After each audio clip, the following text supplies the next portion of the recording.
Wow. Wow. The hell was that? You see what that was? Did you catch that, Jimmy the Bag? I don't know if you caught that. I did. I don't know if the viewers caught that. Wow. Hey, nice. Bufo the Bee says, love the intro. Haha, look at this upgrade, LOL. Yeah. I guess we're new year, new graphics. Yeah. Jimmy the Bag. Let's give a round of applause to the freaking graphics department who put that together. You know what I'm saying? I do. Graphics, wonderful people, right? Yeah. Underpaid, overworked, classic. Great job. Everyone who put that together. Whoa, and look at this. We got more graphics on the screen coming up.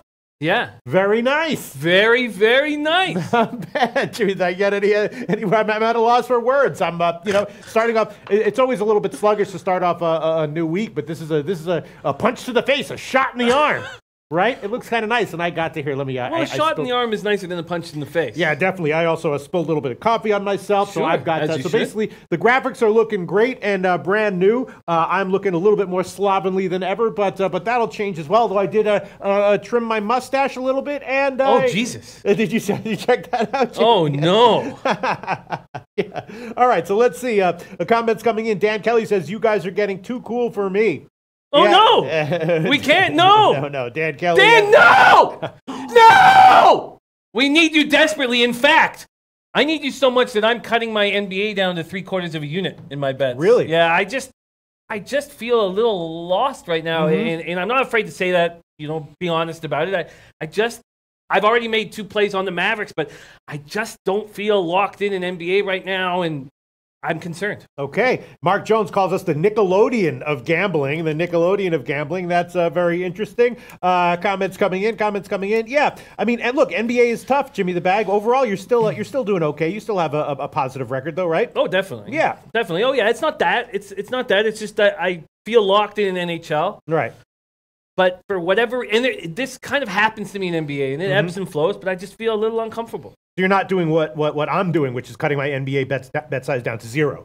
No, I'm not doing that. All right. No. I feel you, Jimmy the Bag. All right. So, yeah, we got a new show. We got a modest slate of games on the card today. A lot of people talking about NBA. Yes, Jay Sandercock says Sacramento Kings, Jimmy. In general, I don't have a very good feel on NBA, but on tonight's card, I feel like I kind of do.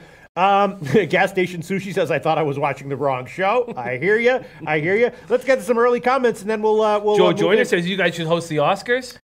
I think I would do a decent job at that, as would you, Jimmy the Bag. We'd make a nice little team. Jimmy the Bag, while I scan for comments that I want to copy and paste and identify, why don't you tell us about your awesome, the elephant in the room, your awesome NFL weekend over the weekend with the wild card round. Talk about it for a minute or two, what you did right, what you learned, what you're looking forward to this upcoming weekend in NFL, while I copy and paste comments here that I want to identify. And well, my man King Rail said he had a tough weekend as well. We're so excited to have King Rail on our shows every Friday now moving forward to help us with the NBA card.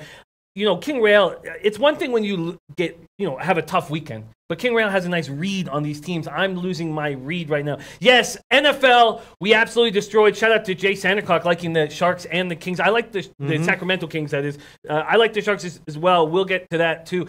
8-1 in NFL on the wild card week, bounce back from week 17. But, I'd love to sit here and say, yeah, it's me, but it's not. It's us as a group working together. Big Ragu, it's such a great read. Shout out to Ski Profit. There were so many guys on the Chargers who believed in the Chargers. It was just us working together again. It was us. And then I doubled up on the unders that I really liked.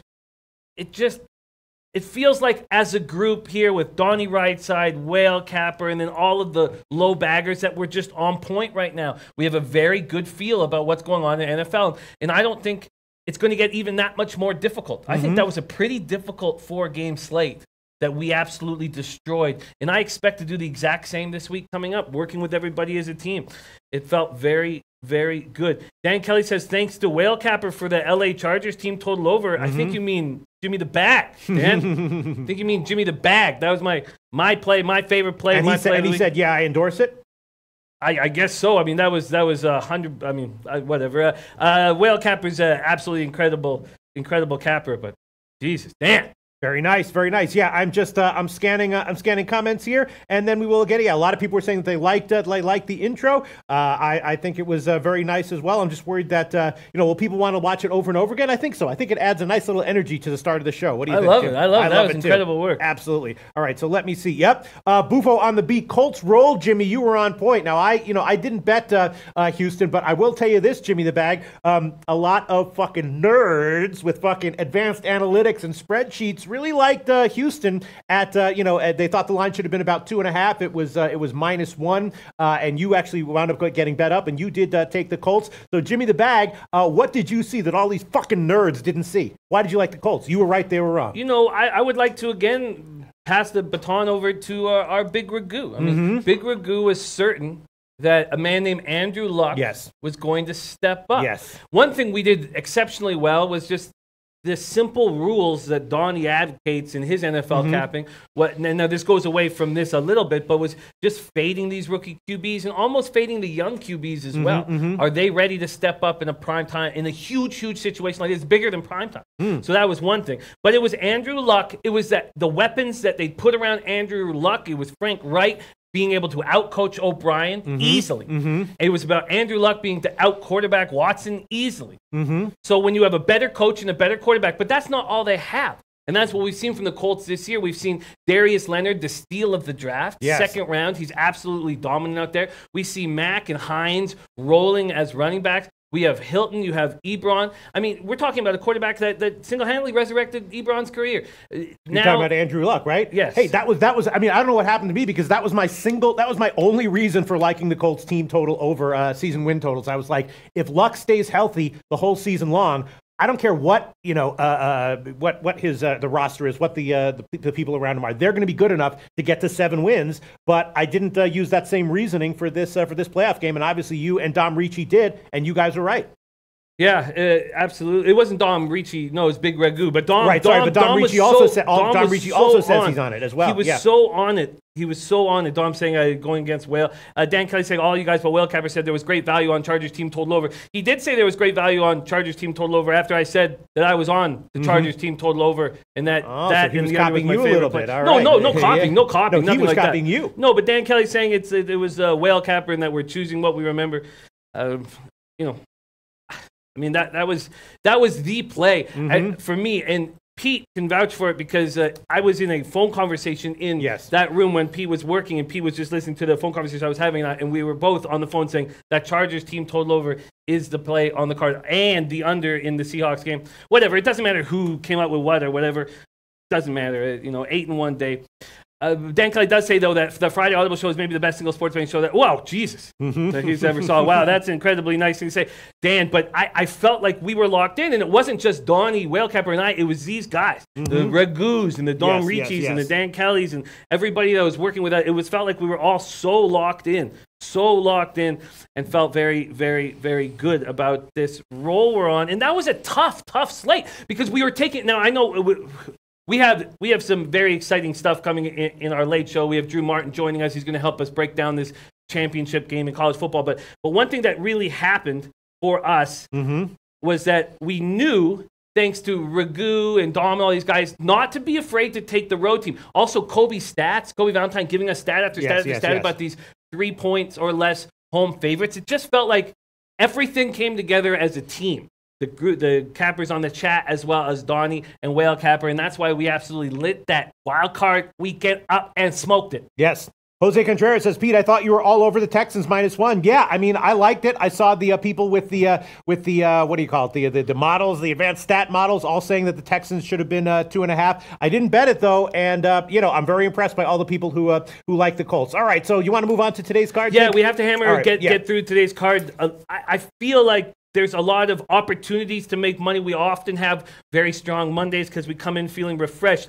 But in saying all that, I'm a little concerned about both the NHL and the NBA card. You are, huh? Yeah. A little bit concerned. All right. Well, I think I'm seeing some stuff in the NBA that I'm kind of liking. Actually, let's start with NHL. What are you looking at, Jim? I was just seeing if we had the slate of games up on the one side. No, I guess we. No, they'll jump up. There you go. Okay. All right. So in the NHL has me a little scratching my head a little bit. Obviously, we can start with the Minnesota Montreal. Can we actually start with the records? Because I want to see where we're at. I think I just need to. We can throw up the NHL record. Unfortunately, I took a huge loss with overs in the Washington game, on Friday. So I dropped down a bunch of units. Oh man, really? 21? Is it that bad? Really? I'm at 15.6. I thought it was a little higher than that. I don't know. Yeah, no, I'm pretty sure. Well, because we both took losses in that Washington game, and you wound up doubling up on it. I wound up quadrupling up on it, and that might have been a pretty big mistake there. Overall, the records are still pretty good, though. Jimmy the Bag John graphics Garcia are great. is noticing that you trimmed your mustache. That scares me. Not that people say Jimmy's forecasting a shit to bed day. No, I'm just saying that this is a difficult card that we need to work with. I'm a little concerned about the card. That's all. Not a shit the bed day, not applicable. But I always feel a little tighter after a big winning day. Really, the big problem with us on Friday was just the Washington game. I quadrupled up on overs, went 0 for 4 on those. Other than that, had a fine day, and you doubled up on the overs. Other than that, had a fine day. All right, so looking at today's card, the first thing that strikes me is the Minnesota-Montreal game. Right now, this one is Montreal. The Habs, for people who might not follow NHL as closely as Jimmy the Bag and I do, the Habs have been absolutely horrific against Minnesota recently. Their last game, they got blown out. I don't even know what the final was. Like 7-1. What? Something 7-1. Ridiculous, right? Well, was it? Okay. It was 7-1, December 11th. They've lost 8 straight games. Not as bad as I think it is. 8 straight games to the Canadians, being outscored 35-10. Now, so that's on their mind here. On a Monday, I'm thinking the first period under, maybe the full game under, and maybe a shot with Montreal to turn the tide here, but I'm thinking unders at least to start the game, and if not, full game. God, I'm happy to hear that. Why? Just because I was on the under and I was like, it's dangerous doing that. But I'm on the under too. This Wild team goes 4 for 4 on the power play the last time these two teams met. But remember, that was with a stud 7th overall first-round draft pick, Matt Dumba, in the house. Matt Dumba, absolutely incredible. Power play specialist. That one-timer is just so incredible. So since then, the Wild are losing and they're not scoring on the power play. Since the Wild are 1 for their last 17 on the power play. Oh, sorry, Dan. I said, I want to make sure you know I meant it was my memory that's question. Oh, okay. I knew it was your bladder. No, Dan, no. It was my fault for being. It's my fault. This is my fault. Who cares? It's us working together as a team, Dan. And so it was my fault for getting. That was my fault. I love you so much, Dan. And no, don't trip for a second, my friend. And we need Dan desperately on this NBA card. I find it quite difficult. Wild have won 8 straight, as we said, over the Habs. Montreal, since they lost 7-1, they've won 7 out of 10, but they're coming off that 4-1 loss at home to the Predators on Saturday night. Habs are on the first half of a back-to-back, so it's actually unclear which game Carey Price will sit for. Do you have Carey Price playing tonight? I was assuming that he is going to play tonight, but I can check if there's any updated you're probably information. Right. I'm seeing no, unconfirmed. Habs are missing Andrew Shaw. He's extremely important, and when that Druin line was rolling, the Druin Domi line, it was because Andrew Shaw was also out there creating space. He's an agitator. He's sort of like the rat Kenny Linsman, but a little tougher and a little bigger. This Wild team comes in after a pair of 4-3 victories. The first 2 stops of this 4-game road trip. Lamont Williams in the house. What up, Lamont? Maxwell Smart says the powder blues lit. Love my man, Maxwell Smart. Zach Parise is very hot right now. He's on the line with Charlie Coyle and Luke Kunin. The trio combined for 19 points over the Wild's last 5 games. Parise, 9 of those points himself. 5-game point streak. Kunin was the Wild's first-round draft pick in 2017, University of Wisconsin product. Now they've fooled with their lines too to get this offense going. So now they have Greenway. He's being moved alongside Stahl and Granlund. I like that line. Greenway's a big boy, bit of a throwback. Jason Zucker is now with Koivu and Niederreiter. That gives them 3 tough lines. I don't know why this Wild team isn't better. That's the first thing. I don't know why this Wild team is not a better hockey team. But I guess if I'm going to take the under, I need to be assured that Price is in goal. And this is a tougher game than they have tomorrow night. Price is getting an earful right now from his wife. Wow, that's what Gate Pass Key says. He's not mentally there. Price struggles tonight. Dave L.A. says, I feel like shit. Strip club after the NFL games. Thanks to the Chargers. Shout out to my man, Dave L.A. Paco Healy, Chargers win. Me drinking way too much. Me with an IV going right now. I'm like, I love it. So we're kind of down on Price right now? No, I'm not. But Gate Pass Key is talking about whether he's mentally there or not, knowing about certain things that other people don't know about in his personal life. I mean, that stuff matters. All right, I'm going to take the first period under in Minnesota-Montreal. I'll take that one at least to start, and I might take the full game. It's a very high total, all things considered. You know what I mean? With Dubnyk in there, it's 6 juice to the over. I'm going to take the first period under, and that's going to be plus 115 at Bookmaker and a few other places. Wow. I'm going to take that one. Razor's Edge says Carey's second child might distract him. I like that you're getting a plus 115 on that spot. You know, first period under 1.5, plus 115 on that one, and leaning full game as well. Kobe's on Minnesota -0.5 and -2.5. Loving Minnesota then. Interesting. Now, if he loves Minnesota, is that because he expects an offensive explosion from Minnesota, or the Habs to not have anything offensively? Kobe Valentine, what do you like? Do you like Minnesota team total over or Montreal team total under? If you're liking Minnesota -1.5 and -2.5 so much. Yeah, I'm going to, and shout out to Bookie Bird who had the Eagles money line. I just had him plus 6.5, man, just 6.5. But I had first half under, second half under, so 3 for 3 on that spot. Wild, I'm going to wait. I need to know that Price is going to be in the lineup. I just don't want to be sitting here seeing the Emmy on the Late Show and feeling like an asshole. Right. I want to take the full game under. I plan on taking the full game under. But I'm just not going to jump on it until I know for sure. All right, so I'm going to start with just the first period under. I agree with you, Jimmy the Bag. It's definitely an interesting and a tricky game. Next game, let's just talk about the toughest one, I think, which is Calgary at Chicago. Of course, the Hawks are on a back-to-back off a nice win, which is impressive. Now they're at home against Calgary. We've seen this before. Calgary can, have good betting value, even as a huge road favorite here. It's impossible for me to justify a play on Chicago here. Not sure I'd want to take Calgary. What do you think, Jim? I want to take Calgary. Yeah. I want to take Calgary a lot. But at this big of a favorite line, what is the money line right now? 170, 75, whatever. So you'd have to take them on the puck. I'd love to hear what guys are saying about this. I'd love to hear what guys are saying about this. I really, really, really do. I want to take the Flames -1.5. Calgary coming off a 3-2 overtime win at Philly on Saturday night. They've won 3 of 4. They're tied atop Western Conference, and they have 2 teams breathing down their neck, so they can't let up. Johnny Hockey, 5 goals, 11 points, last 4 games.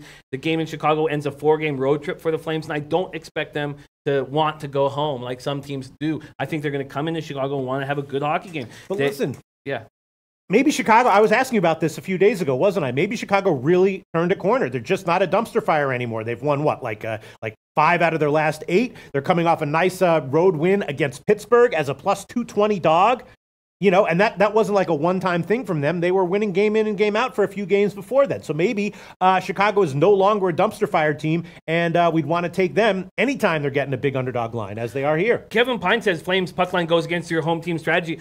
I don't force the home teams. I just noticed that I have great success with that situation, and I don't need. That doesn't mean I'm going to stay off of a road trip. The difference with what's going on with the Blackhawks right now is their power play.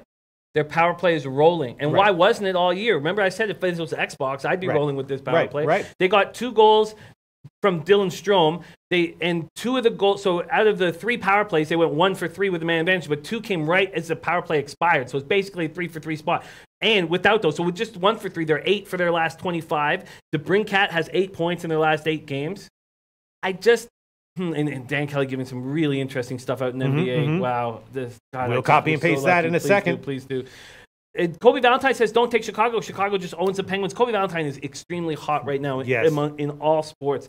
And he was all over. And I believe my man Captain Sassana was all over the Blackhawks. They were both all over the Blackhawks going in. They have a great record against the Penguins for whatever reason. Here's the opinions. Gate Pass Key, Chicago playing better, but I would not see it lasting. And Kamari K-Rock says they're still a dumpster fire, Pete. Okay. Their power play is rolling, and that's what wasn't happening. Because we know that they have the 31st penalty killing in the NHL at 73.2%, but their power play is now at 24th. Remember, it was 30th a little while ago. And it made no sense to me why it would be so bad. Dom Ricci says Blackhawks first period over still strong. All right, I'm just going to think about this a little bit more. Why don't we talk about? Let's see. Let's talk about the St. Louis Philly game. Two teams that have definitely been having a hard time buying a win recently, and I'm thinking that maybe Philly is the play here. Obviously, they're a tough team to bet against, but to bet on. But St. Louis is an easy team to bet against. It's not a high line. The line has moved in Philly's favor just a little bit. Is Philly a team that we want to avoid even against St. Louis, or is this maybe a spot to think about taking a shot with them? I think we got to stay away from Philly because I think that Jordan Binnington can come in and take over this starting goaltender spot with the St. Louis Blues. I've always liked this kid. Yeah. You know, I have this thing about these goalies that are 6 feet, 6 feet 1, because nobody wants to scout those guys. That it's not the way NHL is going. You want your goaltender 6'4" or taller. Angel Romero, I'm going to get with all you guys. We're going to be at Big Boss's house. We're going to be doing low bag shows live there. I'll be in touch with you for sure. Let's talk about this kid Binnington a little bit. I think he's special. 6'1", 174 pounds. And these guys, they force their way into getting drafted. They force their way into the WHL or major junior hockey or college hockey, wherever it is. It's very difficult. So let's take a look at this. He was good in the AHL, but now I feel like maybe it's like he's forced his way. Now he's getting this start. Now it lets down. He wasn't good in the NHL. He was great in the NHL. Very, very, very good. Look, this year, 11-4-0, 2.08 goals against average, 927 save percentage, 3 shutouts. So let's look at last year in Providence. 17-9-0, 2.05 goals against average, 926 save percentage. This is a completely healthy squad, and it just blew up in their face, scratching Joel Edmondson as a healthy scratch versus the Islanders. They've dominated a couple of their losses. So they beat the Capitals 5-2, which is impressive, and then they lose to the Rangers before that. They lose 2-1. They outshoot them 40-23. Then they lose to this Islanders squad. They outshoot them 32-14. In saying all that, I don't know if I want to back the Blues here, but initially, I thought, wow, the Flyers are appealing at home. And the more I studied it, I just can't take them. You don't like it? No, but I don't know if I'm going to take the Blues either. I find this by far the most difficult game on the card. Flyers coming off their 6th straight loss, 3-2 overtime at home to the Flames on Saturday. They lost their final 4 games of a 5-game road trip. Now they're coming back. They did claim McKenna because the Canucks put them on waivers. As I said, we want Thatcher Demko up. Flyers are going to get Nolan Patrick back. Andrew McDonald dealing with an undisclosed injury. He's important to this shit defense that they have. Not applicable says Philly shit the bedtime. Mr. Gokster says Philly win. I was thinking about Philly here. And what's your take on Hart? I know that people think that he's better and he's getting a raw deal from playing here with the bad Philly defense, right? I think it's tough with the Philly defense. I'm not sure how good he's going to be. No? I mean, they've thought of him as this guy he was their main goaltending prospect. But I mean, we're talking about a 20-year-old goalie on a team that's obviously got dysfunction. How dysfunctional are they? Because I'm an inch away from taking a -1. You know, I'd love if Jim Rome's a douche would let us know, or some of these guys who know this Philly team inside and out would let us know. You know this Philly team inside and out, Jimmy the Bag. It's not that. It's that these guys who live in the city really have a sense of whether they're out partying, whether they're out. Why are they dysfunctional? Because when Giroux went on that Western Canada road trip with the Flyers early in the year and said, we need this road trip, we need to come together, I was like, what a leader this guy is. This team's going to turn around. Remember, I believe in this team. I had futures on this team that's making me look bad right now. I mean, you know, they had a tough home loss against Calgary, then against Carolina, then a tough one against Carolina, and I'm just not quite seeing that they're as dysfunctional as maybe people. I mean, St. Louis is the kind of game where they should be able to get a win, right? I'm uncomfortable. When we saw St. Louis Elite say that the Blues are a sleeping giant, it's so key when you can find these teams that are not believed in by the marketplace. Do you think they are a sleeping giant, though? I'm not sure, but I like what I've seen from Binnington. I like this kid. I think that he's capable.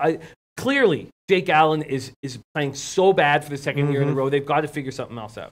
All right, I guess I'll hold off. It'll be interesting to see where the line moves, but I was definitely leaning Philly -1. Niall Baird says, do you think weekends are more difficult to bet than weekdays?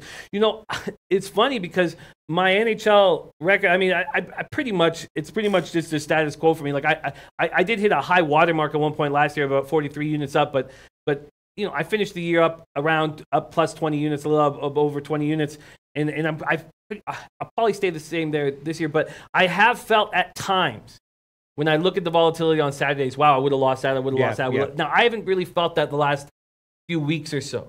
But at times, and especially last year, I was like, wow, I would have lost that, I would have lost that. I feel like Saturdays can be a little more difficult. Bill Perry says Hart's getting burned out. You think that's the case? It's a tough spot, being asked for a 20-year-old kid to take over and run with it. But I know that he was very upset he didn't get the chance to get back in goal after he was pulled that one game we talked about when I was shocked that he wasn't getting the opportunity. So we'll see. And Mr. Gokster says, first period Flyers. I see Philly starting quick and taking out some anger on St. Louis here. I might tail that one. Yeah, because I'm looking to, I agree with you. Philly's obviously dysfunctional, so you don't want to take them over it is riskier to take them over a full game where the dysfunction shows up. It's interesting you say question their dysfunctionality. I don't know if that's right, but it's because what it is, and this is something that Tomor pointed out early in the year, was how bad they are defensively. Yes, they are. I thought Radko Gudas was a beast. Hardest hitter in the NHL. I thought he was ready to step up and be a top 4 defenseman, a top 2 defenseman. And God, he's not done that at all. So. All right, well, let's move on. We do want to keep a brisk pace here's here. Jeremy Miller. See, I love this guy. Jeremy Miller, great capper, says, Pete Bean from Philly. I'm extremely reluctant to put any money on the Flyers. Granted, you know hockey better than me, but damn, they are bad this year. No, they are. They are. And they shouldn't be this bad, but we can talk about this more. Mr. Gokster says, if you like cash, take Philly trust. Kobe Valentine, Philly, St. Louis, under. That's what I was leaning as well. Under, and maybe the Philly first period money line as well. But let's move on. LA and San Jose. In previous years, this would be an automatic underplay. I don't know if that's the case here. Obviously, San Jose is a massive favorite. Line looks roughly on to me, though. Don't want to bet against San Jose. Not sure I want to lay this number. Let's keep risk based. Jimmy the Bag. Anything about this one? Yeah, I'm going to take the Sharks minus 1.5 here. There's going to be some point, and I don't know if it was that impressive 5-2 home win over the Lightning where they held the Lightning 20 shots on goal, but there's going to be some point where the Sharks start rolling. Now, right now, they're playing without Justin Braun, Mark-Edward Vlasic, Radim Simic, who'd come in because of the other injury. So Radim Simic wouldn't be a top 6 defenseman anyways. But Braun and Vlasic's very important. But Burns and Karlsson are now eating up high 20 minutes a game to balance that off. Burns had 3 assists against the Lightning. The Sharks have so much forward depth. They've moved Kane onto a third line with Hertl and Donskoy. Over the last 5 games, Kane has 6 points, 4 game points, 3 goals past 2 games. And it's DeBoer who gets the advantage of this. He's like, Hertl and Donskoy have done a good job complimenting him, but he says it's given us 3 lines of depth and mismatches. Yeah. When you have a guy like that playing against a third pair or a third line, we can create mismatches, and we need those. Kings are coming off a 4-0 win against visiting Oilers, held the Oilers to 16 shots on net. The Kings are a good team. The Kings are The Kings are playing well. Right. They're playing well. And you trust Quick right now? Sure, I trust Quick. I do too. Yeah. The Kopitar and Brown are playing well. If Carter and Toffoli start finally stepping up, which I'm not sure if they will, but what the win 4-0 against the Oilers was just them smashing a bad hockey team. And that's something that we expect them to do. Mark Jones says San Jose think Jimmy's strongest pick of the card today. Listen, I haven't even made a bet on the NHL yet. But the first one I'm making is Sharks minus 1.5. I think they start rolling. And I think that also with these guys, with Karlsson and Burns knowing that Vlasic is out and Braun is out, they know, we're going to play 30 minutes. We're going to be on the ice whenever we want to.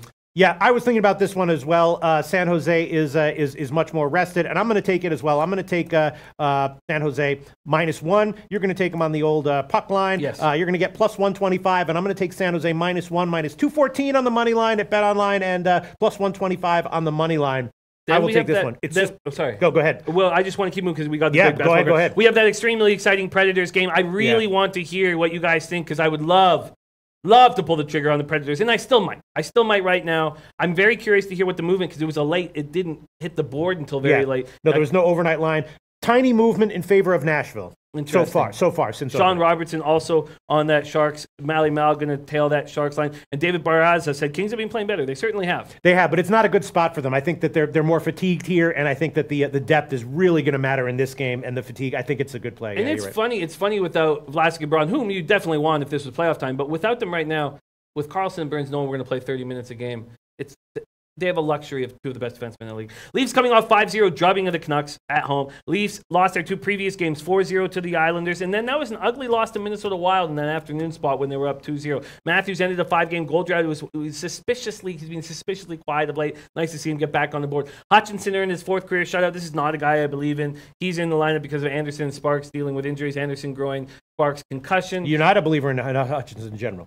No, he had too many opportunities to take the ball and run with it in Winnipeg. Okay. So I don't know why in Toronto he'd be able to do it now. I don't believe he will. Maybe in a couple years. I just don't believe in him, no. Hyman and Ennis dealing with ankle injuries are out of the lineup. Hyman practiced Sunday, expect to be back at some point this week.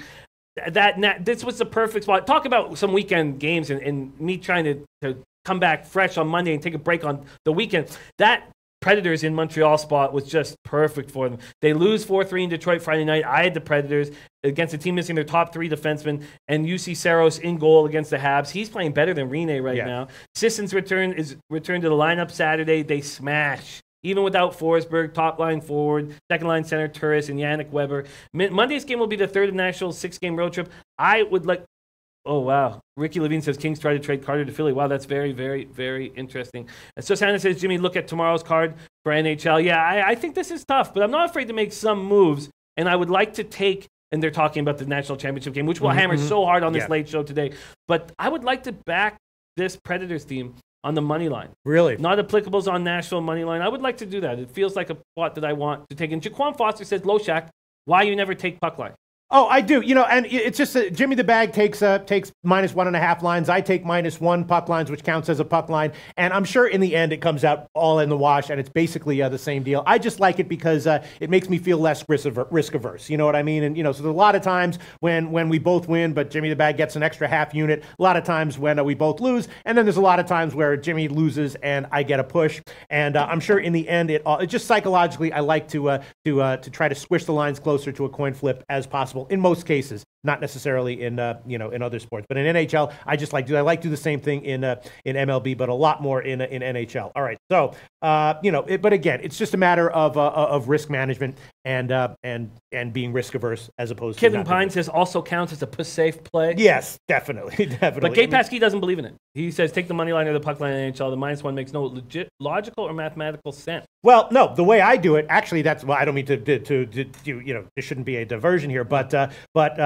because I make my own puck lines, I am taking both the puck line and the money line. So it's not possible for the -1 to make no logical or mathematical sense, but for the money line and the puck line to make logical and mathematical sense, because that's what I'm doing. I'm just doing half and half. You know what I'm saying? All right, let's move on though. Okay, I'm going to take the Predators here on the money line. I think that Hutchinson coming off a shutout, I think he gets touched. I think there's a ton of value with the Predators here in this spot. The Leafs aren't playing great at home. I remember initially we wanted to fade the Leafs at home and back them on the road. I know that may change. I'm not sure. You know what? Actually, I wonder what Kobe thinks about this. I wonder what Gabe Paskey. Oh, Gabe Paskey already said that. I'd love to hear what some of you guys think about this if you guys could let me know what you're thinking about this Predators-Leafs game, I would love to hear that. And why don't we move on to NBA? Okay, so you want the Predators? Not yet. I'm going to wait on it. Okay, all right. So in NHL, once again, Jimmy the Bag's on San Jose puck line +125. I'm on San Jose -1, and I'm on the Minnesota-Montreal first period under 1.5. All right, let's get to NBA. Some interesting stuff here. It feels like there's a bunch of spots that are telling you that a team is primed for a win and a cash. The first one looks to me to be Sacramento. Now, I know that we're thinking that Sacramento might be a little bit fundamentally overvalued going forward, and that may be the case, but this looks like a good spot for them, right? They've been losing straight. It does. Sorry, Derek Johnson says, what in the operation and breakdown scam is going on here, which is very funny. I need to see where I stand in NBA right now because I've lost a lot of confidence. Can we please? I'm getting killed as usual in NBA, although it was really just the start to the season that was so bad for me, and I've been kind of treading water since. But, so mine is, you're still doing all right there, Jimmy the Bag. That's not good enough. That's not good enough for Jimmy the Bag. All right, so maybe Sacramento here. Obviously, Orlando, there's a lot to recommend them. Mo Bamba's been playing great. But the spot, Orlando's on a back-to-back. Sacramento's been losing a lot of road games for Orlando, and I'm thinking that this is a place to take Sacramento. You want to lay this many points for the team that's been playing as they've had. I really wanted to hear what people thought about this spot as well. Yeah. King coming off 4th straight loss, but the franchise record 23s. The two teams combined with the Warriors for 41, break the record. Buddy Hield goes for 32 on 8 3-pointers. And this Magic team is terrible with the perimeter.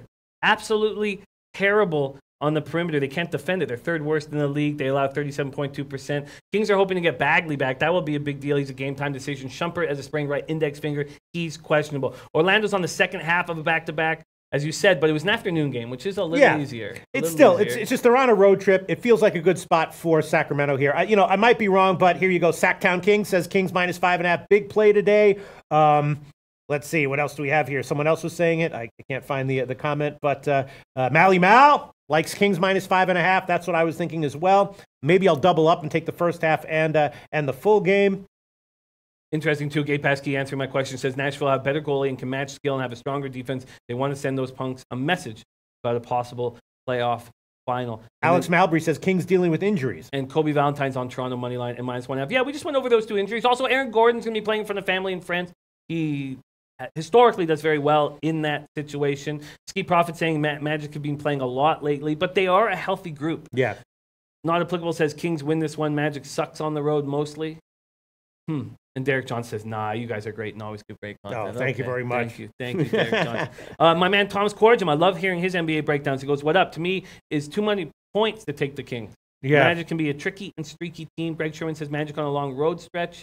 Yeah, I don't know exactly what to do with this game. I feel like the Kings will have a letdown after that very, very exciting spot against the Warriors where they came close to winning. It just feels like there's letdown spots in both sports.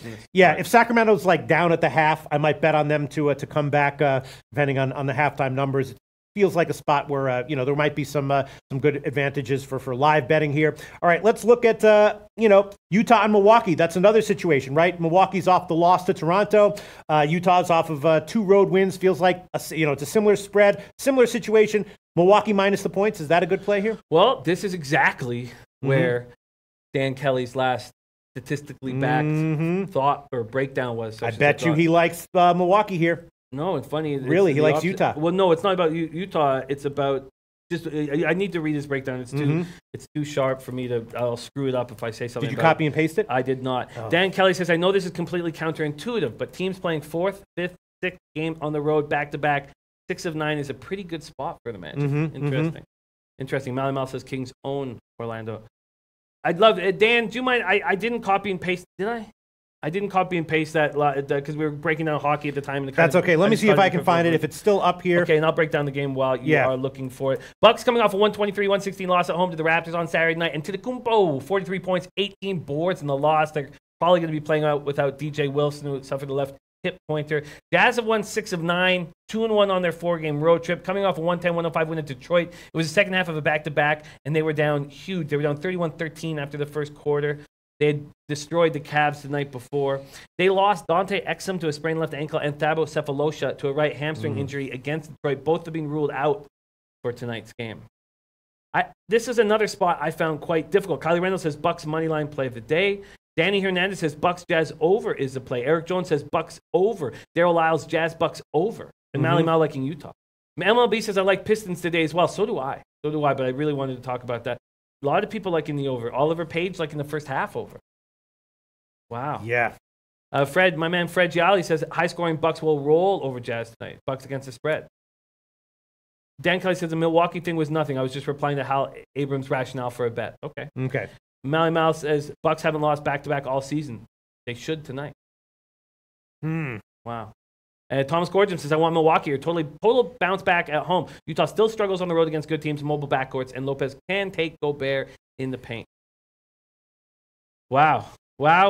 Tough spot. Can we keep rolling? Yeah, let's keep rolling. Another interesting game is, of course, Memphis against New Orleans, right? The Pelicans got a nice win, but they definitely need more. And Memphis just absolutely awful, ATS and straight up. Can't buy a win, right? Memphis is just looking like a complete disaster, especially against the spread right now. They're losing against the spread by margins, game in and game out. I was thinking at very least, Memphis team total under here. What do you think? I don't know if they're going to turn it around on the road on a Monday at New Orleans, right?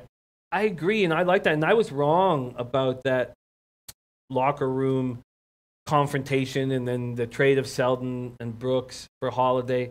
Holiday gets 2 points in 21 minutes. Dylan Brooks is doubtful with a toe injury, and Parsons is now going to be gone indefinitely, hoping the agent can facilitate a trade. The Grizzlies lost their 5th straight. They showed very little. Alex Mabry says Memphis to cover, absolutely. I was shocked at how bad they looked. They looked so bad, and Conley goes for 30+, and they look bad. Very strange. Pelicans coming off that beatdown of Cleveland, comes on the heels of that loss at Brooklyn. They're still without Mirotic. He's now missed a month with an ankle injury. Etuan Moore questionable with the left quad contusion. I like the Pelicans here. I really like the Pelicans here, but I don't know. What would I get on them right now? The Pelicans, I think it's still about 6, and I'm looking at the team total under for Memphis, which is 104. If you like the Pelicans, do you like the Pelicans to put up a nice number, 110, or is it Memphis at 104? Memphis right now is getting about 5.5. Not sure if there's a 6 available. I was thinking Memphis team total under. I think that's a nice spot. I just get very concerned. I've had a tough time reading these Pelicans totals. So So I'm a little hesitant to make a move there. But I could definitely understand it. But I feel like the home team dictates pace more than the road team. I feel like I want to take the Pelicans here, but no one else in the chat really liking them. Tough to make a move here. The home team dictates pace more than the road team. Is New Orleans motivated to dictate a high pace here, though? That's the big question. That's the question, but I mean, I think maybe not. Maybe.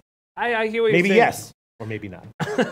I mean, this Grizzlies team was awful against Spurs. 21 turnovers. They have an average of 12.8. They've won 3 of their last 15. I think that the Pelicans should smash. Mm-hmm. They should smash. Something is wrong in Memphis. And you know who was right? Was Capper John out of Chicago when I was like, I like that confrontation.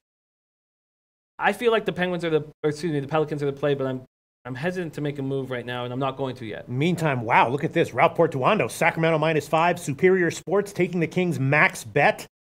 Oof. Wow. All right. Okay, let's see what else is interesting from the NBA card as of right now. No official plays from Jimmy the Bag. No, I do. I tweeted out 2 official plays. You did. All right, so let's talk about those games. I doubled up on the Mavericks here. First half, full game. Kuzma questionable for this one. It doesn't matter to me if he's back. Lakers are on the second half of a back-to-back. Yes, they could bounce back from that ugly 108-86 loss, but this Mavericks team wants to smash them. Lakers are now 1-5 without LeBron. They defeated the Mavs twice already this year. They're playing their 9th of 13 sets of back-to-backs. They've been very good in them, but they're 0-1 without LeBron. Mavs just finished a 1-3 road trip. I like what I saw in that 106-100 loss to Philadelphia on Saturday night. Mavericks are 15-3 at home. They won 13 of their last 14 American Airlines Center. Barea left ankle soreness. Harris, lower back tightness. Both missed the Sixers game. They're questionable. They'll go tonight, but I expect them to go tonight. I think the Mavericks smash here. I've got them first half and full game. Mm-hmm. -4 and -8. This game did not have an overnight line, so I was going to wait till the lines came out. Yeah, Mally Mouse's Lakers won twice already. Mavs are the play. Not applicable, says Dallas wins this. Christian Walsh says, when is the football talk? We are going to be talking briefly about it this morning, but we're going to hammer it for a long time on the Late Show. We'll also have Drew Martin joining us to help us with that. A lot of people saying that Alabama first half is once again free money. That's certainly very interesting. A lot of the guys I'm rolling with liking Clemson very much. Really? Yeah. I'm saying just the first half once again. Sam Estrada, Lakers going to lose by 20. I love it, Sam. I love it. Line moving heavily in Dallas' favor. That's why I wanted to get in on it. I wish I got in on it 7.5, but I'm fine with 8. Mm-hmm. I think Jansen, my man Jansen in the house, Jansen Bonds and great cap. I love this. So I would like to keep rolling. And keep All right. I might tail you on that one. Let's talk about the Spurs and Detroit, right? Detroit is not doing well. The Spurs are absolutely rolling. Mm-hmm. Again, I have to be thinking under here. I don't really want to bet against the Spurs momentum right now. Maybe the Detroit team total under, but I was definitely thinking about the under. What do you think, Jim? Tough, but I have a lean towards the Pistons here. Spurs won 4 straight, coming off a convincing 20-point win over Memphis at home on Saturday. They're a healthy group. Gasol's not playing, and it's unclear exactly what the reason is. Maybe some of you guys know, because I don't know exactly why that's happening. Pistons are coming off a crushing home loss to Utah on Saturday night. They saw Detroit blow an 18-point first quarter lead. They're 5-13 since December 1st. Their weak shooting continues to hold them back. 29th in field goal percentage at 43%, 28th in three-point percentage at 33%. Pistons are still dealing with injuries to Ish Smith, Henry Ellenson, and Zaza Pachulia. But I just feel like this is a good spot for them.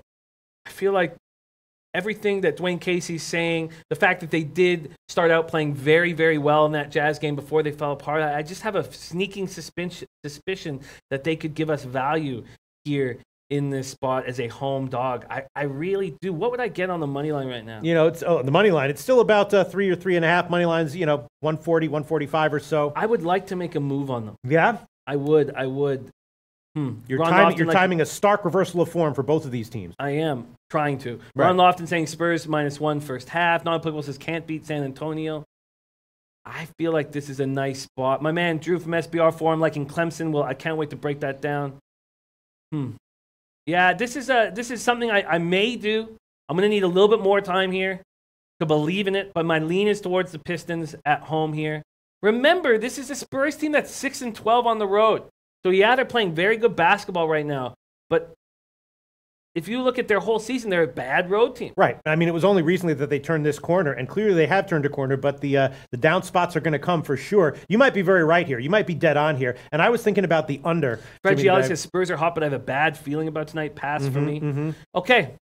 I'm doing it. Give me Spurs money line or Pistons money line. Excuse me. You're going to take the Pistons money line. Yeah. All right, that's going to be, I believe, plus 145 is the best line that we can give you right now. Yes, plus 145 at 5 dimes and Bet Online. I'm leaning under. Ski Profit says I have the slightest lean with the Pistons. It's enough for me, man. I like this spot. Gerald Martinez says feels like Pistons have an advantage inside, but still can't trust them. I like home dog, and I'm going to back it here. Okay. I think I'm going to take. The Spurs team total under at 108.5. I will take that one. I'll take San Antonio team total under 108.5 minus 110. I was thinking about the under in general in this game. The first half under, although the first half under is significantly Matt Randall, Pistons plus 3.5. Yeah. He's also on Fairfield and Texas Southern. My 3 plays for tonight. Forbes was showing a few plays around his hometown last night. A few players. Okay, I'm going to copy and paste what Matt Randall's on. What a great capper he is. Beautiful. Brandon Marin says, feel Spurs are still rolling with the hype of the Toronto win. I hear you. I'm making a move here, and I'm okay with it. Okay. I'm going to take the Spurs team total over for now, and Jimmy the Bag's going to take Detroit on the money line. Another game that's interesting is the Knicks against Portland. Portland, of course, off of the Houston win. Great win for them. Maybe a letdown spot here. I'm thinking that the Knicks might be in a good spot here, both in terms of scheduling and in terms of going up against a team that is off of a win that made them feel good. I was thinking maybe Knicks full game, but maybe even more so first quarter, first half. What do you think? Oh, wow. Angel Romero saying, Loshak, Jimmy, get that 9 a.m. Pacific play in. Take Morent. I don't know how to properly pronounce that, and I screw up these. I will try. Tell me what you think about the Knicks in this spot, especially early, while I look for Angel Romero's comment here. Superliga coming from my man Angel Romero. Yeah, the Blazers seem like they're in a letdown spot. Dame says we won't overlook the Knicks. We're not one of those teams that can't afford to do that. We have to be a certain way mentally. We have to play a certain way on the floor to win games. It doesn't matter. Like, just saying that is not necessarily enough for me. This is their 3rd game in 4 nights. They've looked good, but they've played against very, very good basketball teams, and this is not one they're playing tonight. I want to take the Knicks, but I'm not sure if I should take them first half or first quarter or first quarter. No, I'm not. Why not?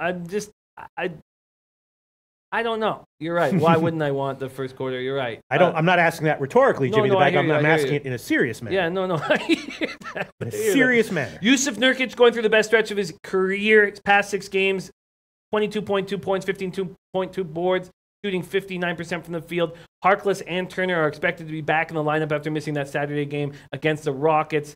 And going over those 2 games, right? So they lose on Friday night to the Thunder, 111-109. Come back the following night to beat the Rockets, 110-101. Knicks are coming to Portland off of 2 days of rest. That big 119-112 win that they celebrated, huge, maybe a little too huge about.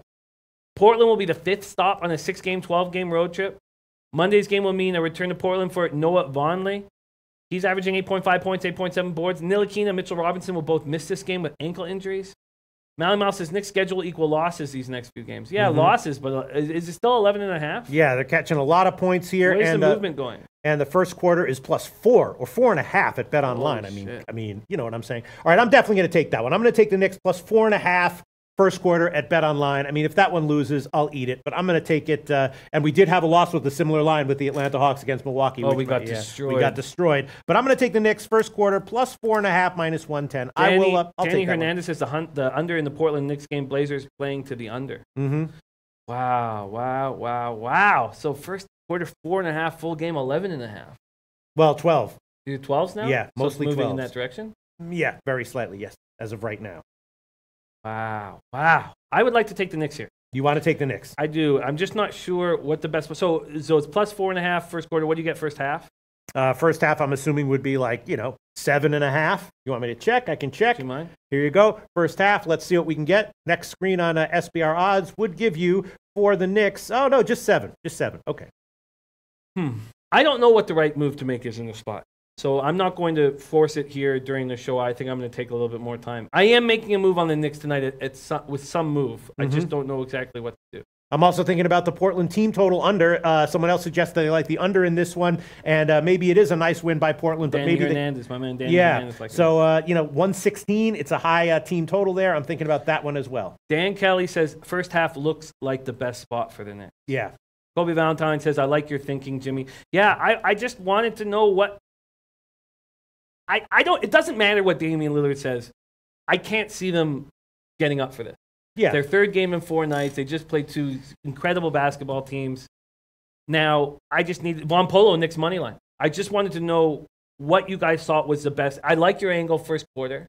And I'm going to take the Blazers team total under 116.5 minus 105. I'm going to add that one on there as well. Portland team total under 116.5 minus 105. That's the current line at Pinnacle. It is getting bet up a little bit, which is a concern, but we'll see where this is in the afternoon. You can't get me the Knicks plus 7.5 first half. That's not available? Nope. Okay. Nope. Okay. I'm going to, I just needed a little help with this, and I'm going to let Dan give it to me. I'm going to take Knicks first half. But not first quarter, interestingly. No. All the smart guys here with good NBA records taking the first half. I'm the only asshole sitting here on the first quarter. They're obviously highly correlated, right? They're highly correlated. I like where you're at. All right, so we can give you plus 7 minus 105, though. That is that's a market line. Okay. Jimmy the Bag's going to take the Knicks first half plus 7 minus 105. I'm on the first quarter plus 4.5 minus 110. I might join him later as well on that one, and I'm also on the Portland team total under. Non-applicable says Knicks will fold like an accordion. Mally Mouth says Knicks always lose after this win. Yeah, I mean they're a terrible basketball team. They'd lost 8 straight before that win. Okay. You think they celebrated too hard after the Lakers game? I know that they did. So, I don't know if they did partying. Right. No, I mean on the court mentally. You think they're just like, look at us. Who cares about this Portland game, even first quarter? No. I don't think that. No, I don't think that. No, I think they're just happy to get a win under their belt, and they were in LA in front of some stars, and I think they just celebrated a little too much. All right, I'm also going to take the Knicks and Portland first half under. Knicks Portland first half under, and I might take the first quarter under as well. I like the under in this one. It's getting bet up a little bit, but I'm definitely leaning under here, and I'm going to take 112.5 minus 109. I wouldn't be surprised if this one has gotten bet down a little bit lower in the afternoon show. We'll check that one out. All right, Jim, what other games you want to cover? We do want to get a little bit to college basketball before we wrap this up. Definitely. I don't see why we can't just briefly touch on all of them. Nuggets, Rockets. I have a lean towards the Rockets here. I'd be very curious to hear what you think of this Nuggets-Rockets I was leaning towards Houston as well. Rockets coming off that loss at Portland, snapped their 6-game road streak. Obviously, Harden's got to be feeling some fatigue handling everything offensively without Paul in the lineup. Eric Gordon also remains out. The Nuggets extended their winning streak to 5 games, 123-110 victory over the Charlotte Hornets at home Saturday. Jokic puts up 39, 12, 6, and 3 steals. God damn, he's good. Nuggets winning streak coincides with them getting healthier. Will Barton still listed as out from Monday's game, but he's going to be back soon. And with Barton out, you know that Hernan Gomez, Monte Morris, and Malik Beasley will keep getting the time here. Matt Randall liking Rockets money line. Not applicable liking Houston money line. Joe Martinez says Jokic will eat inside. I like the Rockets here. What is the line? We're getting. Imagine thinking at the beginning of the year that you'd get the Rockets at home against the Nuggets at what, like a 1-point favorite? Yeah. Well, in NBA, I'll believe anything that you tell me. You know, if you tell me that in January, X, Y, and Z is going to happen in the NBA, and it seems unfathomable preseason. I expect the unexpected in NBA, even 2 weeks from now, let alone Ski Profit coming in. Houston 5-0 straight up last 5 versus Denver. Houston 5-0 straight up last 5 at home. Denver 2-4 last 6 road games. Denver over 5 out of the last 7. Houston over 8 of the last 12. Lean Rockets and over, but don't like Gordon out for the over. God, that's how lucky are we? Yeah, how very lucky. I'm working on. We want Ski to be guest on this show as much as possible moving forward. We're working on that, making that happen. I will take the Houston Rockets right now. I'll take them. All right, you want him. Let me just find the line, Jimmy the Bag, and then you can let's see. What other game you want to talk about? What did we not hit here? Sure. Let me. We haven't hit the Nets Celtics. Celtics coming off a 114-93 home win over the Mavericks on Friday. Just 5-5 over their last 10. Celtics was one of the plays that Whale Capper gave when he joined us on Friday. I got to be thinking under here, right? No, it's not that. I'm just not feeling sharp right now, and I just don't want to. When I'm hesitant, it's just that I've never. Totals in NBA is a tough thing, and it helps when you have a lifetime of spreadsheets like Dan Kelly has, and that's why I'm just going to kind of stick towards the side. Celtics just 5-5, as I said, over the last 10. Kyrie Irving's sidelined last 2 games with a left eye injury, expected to return. Marcus Morris missed Friday's game with a sore neck, could be back tonight. Bain suffered a broken left hand. He is expected to return at some point this month. Robert Williams missed the last 6 games with a groin injury, being practicing, could be back tonight. They could get those 3 guys back, everybody except Baines. Nets are on the second half of a back-to-back. They destroyed the Bulls 117-100 Chicago last night. 3rd straight win. They're playing good basketball. Won 12 of their last 15. Matches the franchise best 15-game stretch since they moved to Brooklyn from New Jersey. Hollis Jefferson out, Crab out. They're handling with everything without Hollis Jefferson out very well. Joe Harris hurt his ankle last night. Unclear if he'll be good to go tonight. Probably will. They probably just held him out because it was such an easy win. But he's so important for perimeter defense. I just love Joe Harris, and I was shocked that the Cavaliers got rid of him. Didn't really make sense to me moving that spot. Daryl Lyles leaning over Celtics Nets. It's a big spread. It's a big spread, maybe a little too big for the Celtics. Yeah, I mean, some people were suggesting that they like the over because both teams have been scoring recently. I'm thinking that might be causing this total to get a little bit inflated, right? Maybe a shot with the under. I'm not entirely sure what to do with this spot here. Just not entirely sure. And what do I get? What do I get? Rockets money line, or sorry, spread -1, -107. -1. Thank you. And especially with with Irving back, at first glance you might think, all right, that increases the offensive production. But Hayward was doing great with Irving out, right? Yeah. And now when he's back, maybe it'll be a little bit on a Monday like this, maybe a little bit more iffy offensive. Hayward's been very strange. Very strange season. Very Jekyll and Hyde-ish. Yes. So I don't know exactly what to say. Looks like we've broken down all of them. All right, so that's it. So let's review and then move on to college basketball. I do have some opinions on the 2 college basketball games that did have overnight lines. Once again, Jimmy the Bag took Dallas first half -4 and Dallas -8. I might tail him on both of those. Pistons money line, Knicks first half +7 and Houston -1. And I took Spurs team total under, Knicks first quarter +4.5, Portland team total under 116.5, and the Knicks Portland first half under 112.5. And I'm thinking about throwing on the full game under in that one as well. Let's move on to the college basketball game. Sure, but just a couple things. Travel with Leo liking Celtics first half -5.5, and Oliver Page liking net Celtics over in the first half. So just wanted to let you guys know what's on. And Ron Lofton says, I'll live bet this game and hope Nets jump out early. Then I'll take the Celtics. Yes, that does make a lot of sense there. This does another game that has live betting written all over it. All right, Sonny Vega joining us right now. Also, we're in talks about getting Sonny Vega as live guest on our show as much as possible moving forward. Awesome. That's super awesome. All right, let's talk about the 2 college basketball games that had overnight lines. I didn't look at the one. Sorry, I just got to let you know this too. Please. Colv Coleon says, I told you my Celtics Friday. And I remember him telling us that against the Mavs, but don't like them against the spread tonight. Okay. So, yeah, makes a lot of sense. All right. So, and yeah, maybe the Boston team total under. Once again, that would be 114.5. Man, that is very tempting as well. I might throw that one on before this show is over. But as far as the 2 college basketball games tonight, definitely liking Eastern Washington plus the points against Northern Colorado. Eastern Washington has not been good ATS this year, but they've had some tough spots. You know what I mean? I think that overall their ATS record is not 100% forgivable, but partially forgivable. They're catching a lot of points here. Northern Colorado did not do well against the spread in their last game against Idaho. They did come out with the win, but they were a big favorite there. And, I'm not saying that they're likely to lose here, but 8.5. It opened at 9.5. Now it's down to 8.5. And we might see a little bit of a turning of the corner for Eastern Washington, ATS-wise, not straight up, but ATS-wise in January. A lot of times these teams that have terrible ATS records in November and December then, make us, and the opposite is true as well. Teams that are great in ATS-wise in November and December. The market catches up with them just as their play starts to go the opposite direction, and you start to have good line value betting the opposite of how they did in those first 2 months of the season. And I think we might be seeing something roughly like that with Eastern Washington, at least against other Big Sky teams. And I'm definitely leaning Eastern Washington. Smart says Mason Peatling back. They played way better than early in the season. He's talking about Eastern Washington, right? Yeah. All right. This is a no-brainer play for me. I will definitely take it. It is 8.5. I'll find the best line here. Jimmy the Bag. I was going to give this one anyway. The fact that Maxwell Smart endorses it makes me like it even more. And I'm going to take 8.5 minus 109 at 5 dimes. That's an official pick for me. Unapplicable needs you to sing Born in East LA. Okay, hold on 1 second. Let me just enter my 8.5 minus 109. Jesus Cabrera says no way. Born in East LA. I was born in East LA. I can do a Cheech impression here and there. I like it. I like it, but I'm not sure if I'm going to make a move on it yet. Jesus Cabrera says no way. Northern Colorado plus 8.5 or minus 8.5. Really? Yeah. Who says that? Jesus Cabrera. Joe Hill on the Northern Colorado under. Stephen Alla, our man, our Marine, says Sporting, Maccabi, Tel Aviv, and Porto are the soccer plays today. Sporting, Maccabi, Tel Aviv, and Porto. Shout out to my man, Stephen Alla. Ronald Crawford says, how will Eastern Washington keep up scoring against Northern Colorado? Who says that? Ronald Crawford. I can hear you getting scared. Yeah, no, I'm getting scared. But Maxwell Smart said he did endorse the play, or not? No, he just said, you know how the oracles speak. Right. He just says Mason Peatling is back, and they played way better than early in the season.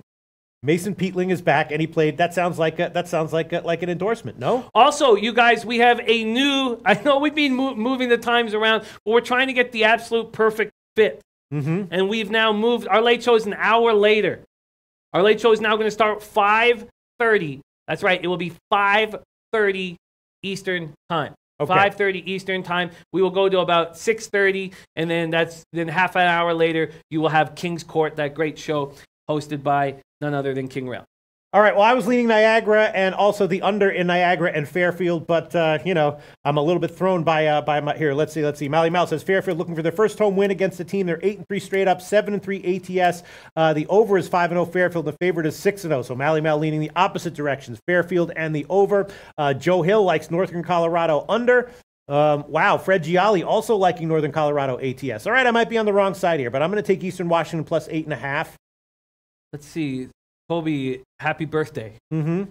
Minnesota money line -1.5 at plus 285, -2.5 at plus 500 over the Habs. Who does he like? The Habs. Okay. Wild. Oh, wow. Okay, there you go. That's interesting. I'm going to need more work on that game. Very, very, very interesting. Elio Top says drinking hours are changing, Jimmy. Yes, they are. But, I don't care about the drinking hours. I mean, obviously, I have an addiction. But I don't care. I care more about finding the perfect slot for this show, and I like where we stand. I like moving it an hour later. Wow. People are. How is Eastern Washington going to keep up scoring? I think that I think they're going to be able to hit. If they can hit roughly 30% from three, and Northern Colorado doesn't hit 50 or 55% from three, I think they cover. I might be wrong though. All right, you want to wrap this up, Jimmy? Almost. Joe Hill says, Jimmy, you heard about, I'm not sure what you're talking about, Joe Hill, unless you're talking about the American girl about a month ago. Yeah, Joe Hill, you got to be more specific. Yeah. People get killed here every day. You can't, that girl, you mean the girl that got killed last night, or the girl that got killed on Friday, or the one on Thursday? You got to give us more specifics, Joe Hill. Right? I hope not. Right? I hope not. Okay, let's talk college football. This is a big. This is as big as it gets, man. Oh, you want to talk college football? That wasn't on the agenda. I wouldn't mind just talking about it just a tiny bit. But okay, we're going to talk about this a lot more with Drew Martin in we are in the afternoon show, right? Yes, we are. Also, Jesus Cabrera doubling up there, taking Northern Colorado first half. Maxwell Smart says Northern Colorado could blow the cover with missed free throws. Right. So that bodes well for you. Maxwell Smart still not going, officially endorsing a play on Eastern Washington. Yeah. Right. Still not doing it. All right, so there we go. Kevin Pine says Clemson large. Yeah, Jesus Cabrera says he's talking about the Airbnb house by security guards. Yeah, that was by, I believe, a Panamanian. Yeah, but even that, there's like one of those a week here. So which Airbnb? No, I know the one he's talking about, the American girl. That was by a Panamanian national. That was just a horrifying situation that could happen anywhere. It wasn't by a Costa Rican, so it was just that guy had been here for 6 months, and he just picks this attractive woman. It's just horrifying. But that's the state of the world everywhere. That kind of horrifying shit. Big Ragu likes Clemson first half. I am definitely going to wait until I hear more opinions coming in. I have made no bet on this one. I'm assuming that we're going to see the line roughly where it is by kickoff. I don't think we're going to see a lot of significant line movements. I think that 5.5 and 6 is what you're going to be able to get for quite a while. So I'm just watching and waiting and listening and thinking. A lot of people liking Clemson here. Matt Randall liking Clemson. Ronald Crawford, Clemson all over it. Bulldogs with better overall defense yards per game are 9-3 this bowl season. Michael Jordan joining us. We know he's a heavy gambler. Clemson and the under, and says cash me outside. Cash me outside. That's quoting one of your favorite performers. Yeah. Okay. Thank you very much. I was thinking maybe first half under. Maybe. You know what I'm saying? That's what I was thinking. Maybe first half under, and then a live bet or a second half bet on the over. Big Ragu on Clemson first half. Right. And Big Ragu has been giving us, winner after winner after winner after winner in his videos that he sends to us. And he was all over Alabama first half last game. That cashed easily. I tailed him on that. Now he's going back to the other side. Clemson first half. You just roll with Big Ragu. I know you're going to be good. Jesus Cabrera liking Clemson and the under. Sonny Vega, I love the first half over. So he's on the other side there. Yeah. Well, we're going to get into this in depth in the evening show with Drew Martin, right? We'll make some decisions then, or unless you want to make a last. No, I would like to break these lines aren't going to change by the evening show. I don't believe they will, but I still want more time. All right, is that it? That is it. We have to stick it to an hour, a few minutes over, but we will be back at our new time slot, 5:30 p.m. Eastern time. Shout out to the great crew we have backstage that put together our graphics. They look great. Much love to everybody here at SBR. Looking after us. Mally Mouse says Clemson first half sounds like a tail. Headshot says Alabama's never faced a D-line that's better than theirs. Clemson's star-studded defensive front might shock Bama. Let's leave it at that. You want to put a bow on this bad boy? I was leaning first half under, but I'll be definitely interested to hear what Drew Martin has to say about this one in the evening show. We'll see you tonight at 5:30 Eastern Time.